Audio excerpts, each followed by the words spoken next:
हम लोग जानते हैं वायरस, वायरस जानते हैं, वायरस जो होता है वो श्वसन क्रिया नहीं करता, पर लेकिन तब भी वो जीवित रहता है। क्यों, ऐसा क्यों? उसके अंदर ऐसा क्या मैकेनिज्म होता है कि वो जीवित रहता है, लेकिन हमारे अंदर नहीं रहता है वो मैकेनिज्म। तो गाइज इसी के बारे में आज इस वीडियो में चर्चा करते हैं। हेलो गाइज, मैं हूँ एजे, आप देख रहे हैं अपना यूट्यूब चैनल AJ22। आज का टॉपिक जो है वो क्या है, श्वसन।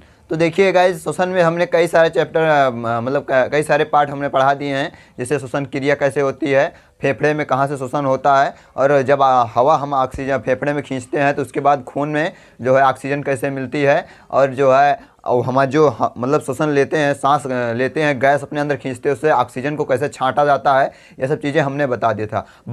लेकिन हमने ये नहीं बताया था कि जब श्वसन हम करते हैं, श्वसन के दौरान होता क्यों है, आखिर हम श्वसन करते ही क्यों हैं, श्वसन की ज़रूरत क्या है हमको, यानी कि हमको श्वसन की ज़रूरत क्यों है, यानी कि श्वसन हम करते क्यों हैं, सांस लेते क्यों हैं, इसके बारे में आज इस वीडियो में चर्चा करेंगे। जैसे कि हम लोग जानते हैं वायरस, वायरस जानते हैं, वायरस जो होता है वो श्वसन क्रिया नहीं करता, लेकिन तब भी वो जीवित रहता है। क्यों, ऐसा क्यों? उसके अंदर ऐसा क्या मैकेनिज्म होता है कि वो जीवित रहता है, लेकिन हमारे अंदर नहीं रहता है वो मैकेनिज्म। तो गाइज इसी के बारे में आज इस वीडियो में चर्चा करते हैं, तो बने रहिए हमारे इस वीडियो में लास्ट तक। चलिए स्टार्ट करते हैं ये वीडियो। देखिए गाइज, आज का टॉपिक जो है वो क्या है, भोजन से ऊर्जा कैसे मिलती है, यानी कि जो भोजन हम करते हैं, जो खाना खाते हैं, जो रोटी हो गई, दाल चावल हो गया, या डोमिनोज हो गया, पिज़्ज़ा बर्गर हो गया, ये सब चीज़ें जो हम खाते हैं, इससे हमको ऊर्जा कैसे मिलती है। ऊर्जा यानी कि आप जानते हैं किसी भी कार्य करने के लिए हमको ऊर्जा की ज़रूरत होती है, यानी कि अगर ऊर्जा की परिभाषा पूछते हैं तो कार्य करने की क्षमता को ऊर्जा कहते हैं। तो सेम टू सेम उसी तरीके से ये ऊर्जा आती कहाँ से है, ये ऊर्जा आती कहाँ से है, तो आप बोलोगे सीधा भोजन से, लेकिन आप भोजन कर रहे हो ना वहाँ पे, तो ऊर्जा आपको वहाँ से कैसे मिल रही है? भोजन तो ऊपर भी रखा हुआ है, तो क्यों नहीं ऊर्जा में कन्वर्ट होके उड़ जा रहा है, यहाँ से हट जा रहा है, ख़त्म हो जा रहा है। जैसे कि एनर्जी होती है, एनर्जी समझ पा रहे हैं, नहीं समझ पा रहे हैं? कैंडल जानते हैं, मोमबत्ती, मोमबत्ती को जब आप जला देते हैं तो धीरे धीरे मोम पिघलती हुई ख़त्म हो जाती है। तो वो क्यों ख़त्म होती है? क्योंकि जो मोम होती है उस धागे के सारे जल के उष्मा हमको देके और मोम खत्म हो जाती है। लेकिन अगर मैं वहीं भोजन उसको रख दूं तो वो क्यों नहीं खत्म होता? देखिए गाइस, उसके वो भी खत्म होगा। मोमबत्ती में हमने लगाई थी आग खत्म करने के लिए, वैसे ही उसको हमारे शरीर में भोजन को जलाने के लिए चाहिए ऑक्सीजन। किससे चाहिए? ऑक्सीजन। तो देखिए वो कैसे होता है। हाँ, उसके बाद श्वसनीय पदार्थ, इसी में है श्वसनीय पदार्थ, यानी कि इसका मेन टॉपिक है श्वसनीय पदार्थ। ओके गाइस, तो ये भोजन से ऊर्जा कैसे मिलती है अभी बात करते हैं। मान लीजिए हमने सांस लिया तो सांस गई किसमें? हमारे फेफड़े में, फेफड़े से ब्रोंकाई से एल्वियोली जो होता है मेन मुख्य पार्ट होता है, जो ऑक्सीजन और कार्बन डाइऑक्साइड मतलब कि जो अन्य गैसें हैं जितने, क्योंकि हम सिर्फ ऑक्सीजन तो ले नहीं रहे हैं, मिश्रित गैसें ले रहे हैं, तो उस गैसों में से ऑक्सीजन को निकालता है कौन? एल्वियोली जो होता है वो खून में ऑक्सीजन को डाल देता है और खून में से कार्बन डाइऑक्साइड को निकाल के फेफड़े में डाल देता है, फिर वापस कार्बन डाइऑक्साइड निकल आती है। तो ये तो आप समझ लिए, ब्लड तक वो चला गया। अब इसके बाद में ब्लड से ऑक्सीजन कहाँ जाता है? माइटोकॉन्ड्रिया में।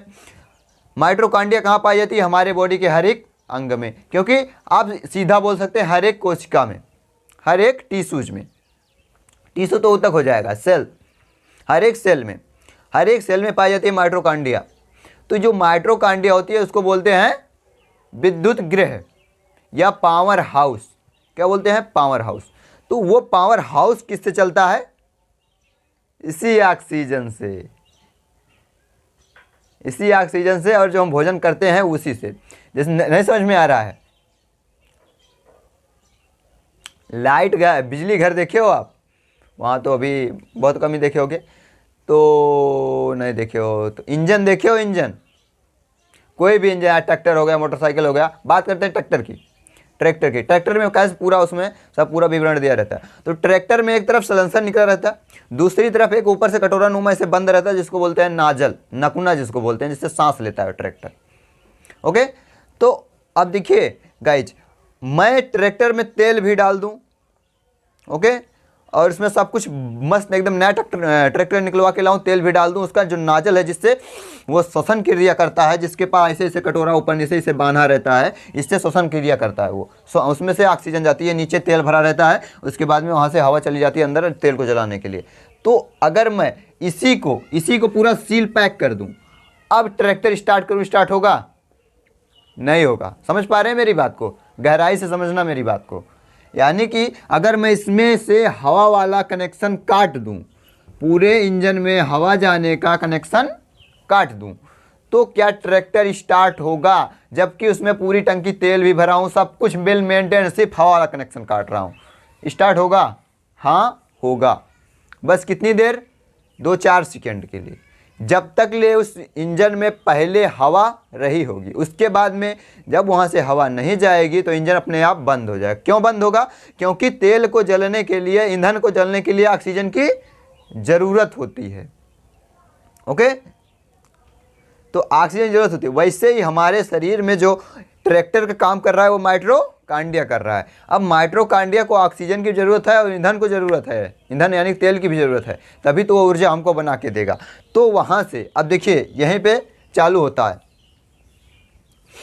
तो वहाँ पे ऑक्सीजन और हमारे जो खाए हैं कार्बोहाइड्रेट, वसा, प्रोटीन, चर्बी, ये सब चीज़ें माइटोकॉन्ड्रिया पे आ जाएंगी और वहाँ से ऑक्सीजन दोनों मिलकर जलाएंगे, उसके बाद ऊर्जा हमको मिलेगी।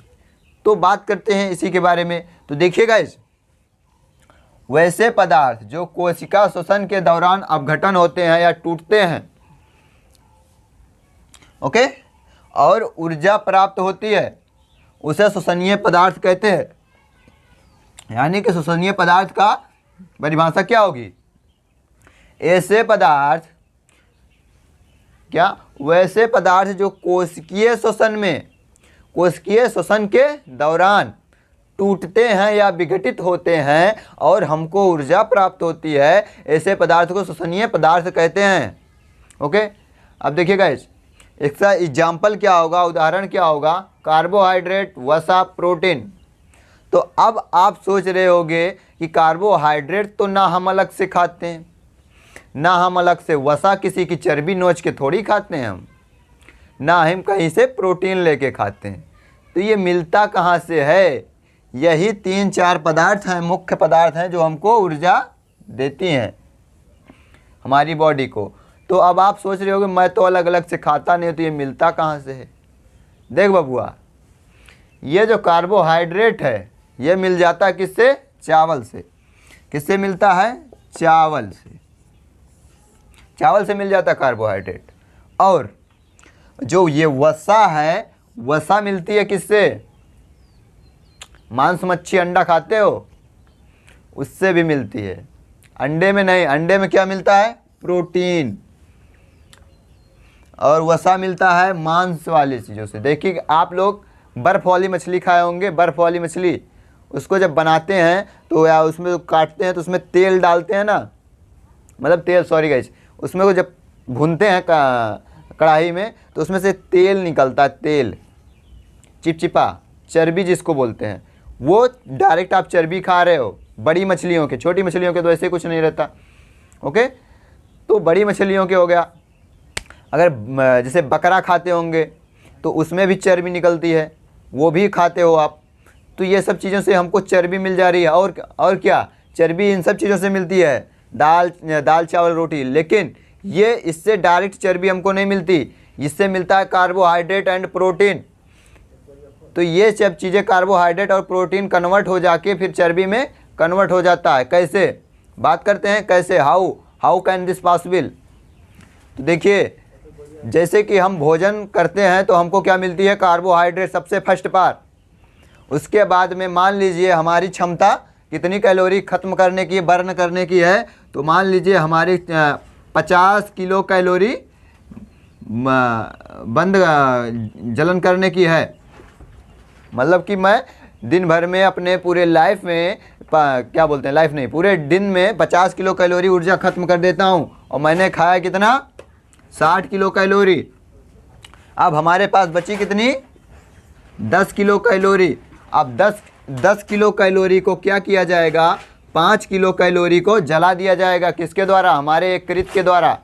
अब हमारे पास बची 5 किलो कैलोरी। अब इस 5 किलो कैलोरी को फैट में चेंज कर दिया जाता है। किसमें? फैट में। तो इसके अलग से इस पर सेपरेट वीडियो बनेगी, इंसान मोटा क्यों होता है।